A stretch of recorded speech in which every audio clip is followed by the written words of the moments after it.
Staff का भी आ रहा है। अस्सलाम वालेकुम।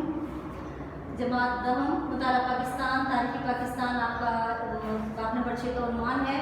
आज हमारा टॉपिक है मियां मोहम्मद नवाज शरीफ के अदवार हुकूमत। ये उनके दो दौरे हुकूमत के बारे में बात करेंगे। पहला दौरे हुकूमत उनका नवंबर 1990 से जुलाई 1993 तक मुनीत है।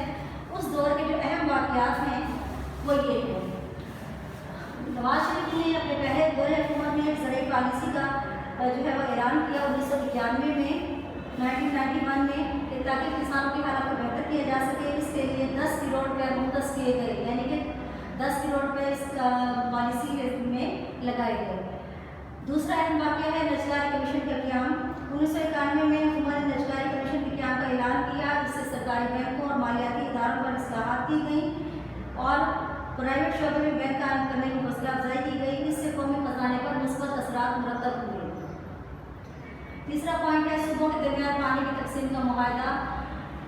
चारों सूबों में दरियाए सिंध के पानी की तकसीम के बिना पर एक तनाज़ा यानी झगड़ा चल रहा था, तो एक मुआहदा किया गया चारों सूबों के दरमियान, जिससे पानी की तकसीम का जो तनाज़ा यानी झगड़ा था वो ख़त्म हो गया। ये उनके दौर का एक अहम वाक़या है। इससे कब जो है ये झगड़ा चलता आ रहा था। बैतुल माल का क़याम उनके दौर का दूसरा वाक़या कि उन्होंने 1992 में एक सदारती ऑर्डिनेंस के ज़रिए बैतुल माल कायम किया, ताकि गरीब लोगों की माली मदद की जा सके। खारजा पॉलिसी, नवाज शरीफ ने अपनी खारजा पॉलिसी में बहुत सी मुस्बत तब्दीलियाँ की। अफगानिस्तान में क़याम अमन के हवाले से अफगानिस्तान के मुख्तलिफ लीडर से मुज़ाकरात किए और क़याम अमन के लिए मुख्तलिफ ग्रोह में सुलह करवाने की पॉलिसी जारी रखी।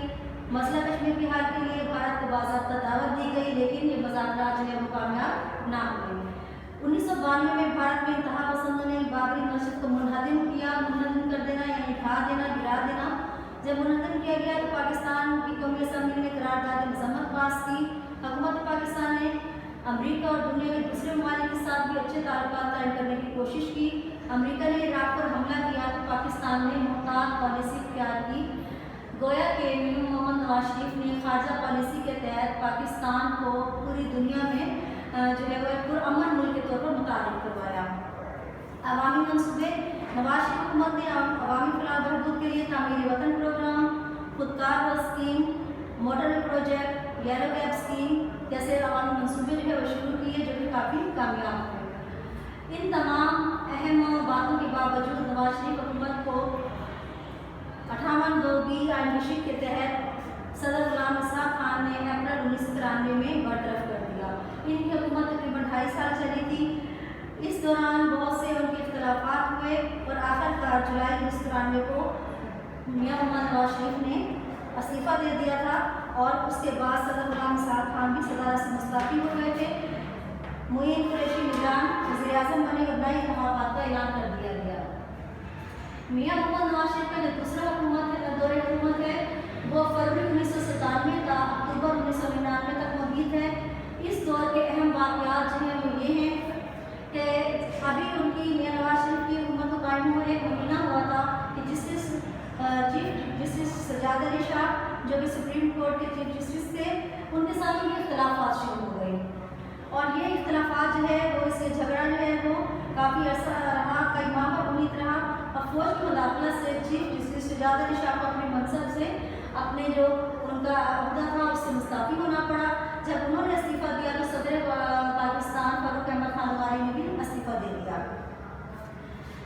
जब सदर फारूक अहमद खान वानी ने इस्तीफ़ा दिया तो दिसंबर 1997 में 1997 में जस्टिस रफीक तारड़ ने जो है वो इंतखाबात जो सदर के हुए उस इंतखाब जीता। इनके मुकाबले में पीपल्स पार्टी के आफ्ताब शहबान मीरानी थे, जो कि हार गए और जस्टिस रफीक तारड़ जो है वो बतौर सदर पाकिस्तान मुंतखब हुए।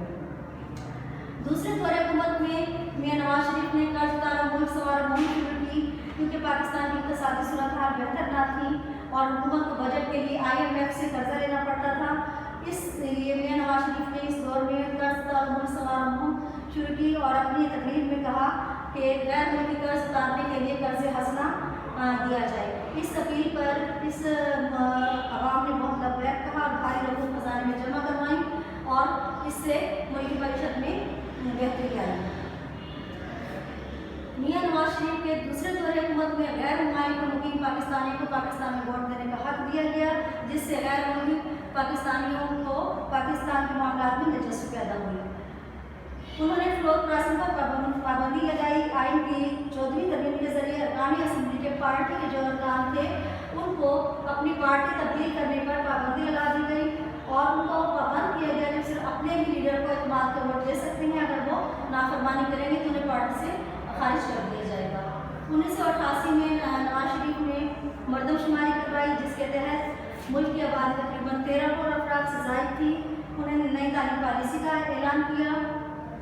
وفاقی وزیر تعلیم اس وقت سید غوث علی شاہ تھے، جنہوں نے نئی تعلیمی پالیسی کا اعلان کیا اور کئی تعلیمی ادارے کھولنے کا عزم کیا۔ لاہور اسلام آباد موٹر وے، میاں نواز شریف نے جنوبی ایشیا کی طویل ترین موٹر وے بنا کر ایک کارنامہ سر انجام دیا۔ یہ منصوبہ جو ہے یہ ان کے پہلے دور حکومت سے شروع ہوا اور اس کی تکمیل جو ہے ان کے دوسرے دور حکومت میں ہوئی۔ 1988 میں میاں نواز شریف نے خود اس موٹر وے کا جو ہے وہ افتتاح کیا اور یہ ان کے عہد کا ایک بڑا کارنامہ سمجھا جاتا ہے۔ ایٹمی دھماکے، 28 مئی 1998 کو نواز شریف نے ایٹمی دھماکے کر کے بھارت کی بٹری کا خواب جو ہے وہ خاک میں ملا دیا اور اس طرح سے دنیا میں یہ 7ویں ایٹمی قوت بن گیا۔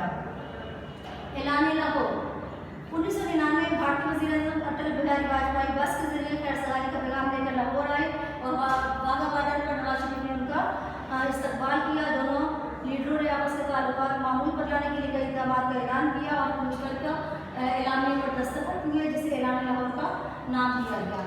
واپڈا میں فوج کی آمد، کہ 1999 میں میاں نواز شریف نے واپڈا سے کرپشن ختم کرنے کے لیے اور بڑھتی ہوئی لوڈ شیڈنگ کو ختم کرنے کے لیے واپڈا کو فوج کے حوالے کر دیا، جس سے کافی حوصلہ افزا نتائج برآمد ہوئے۔ کارگل پر لشکر کشی، 1999 میں جنرل پرویز مشرف نے کارگل پر لشکر کشی کی۔ کارگل وہ مقام ہے جو کہ ہندوستان کا یا بھارت کا جو ہے وہ بہت اہم مقام تھا، جس پر ہماری فوج نے تقریباً قبضہ کر لیا تھا، لیکن بعد میں امریکی صدر بل کلنٹن کی کہنے پر مجبوراً پاکستانی افواج کو مقبوضہ علاقوں سے واپس بلانا پڑا اور ہم ایک بہت شاندار فتح سے ہاتھ دھو بیٹھے۔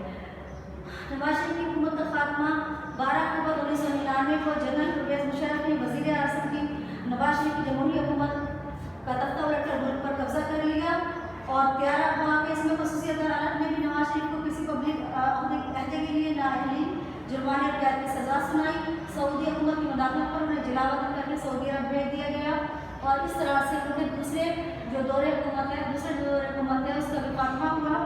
لیکن ہم جانتے ہیں اس کے بعد کسی مرتبہ بھی وہ وزیر اعظم بنے اور جو ہے اس جو پڑھا ہے آج ہم نے ٹاپک، یہ آپ کا تفصیلی سوال نمبر 5 بھی ہے، اس کو توجہ سے یاد کرنا ہے تاکہ آپ کو کسی قسم کا بعد میں مسئلہ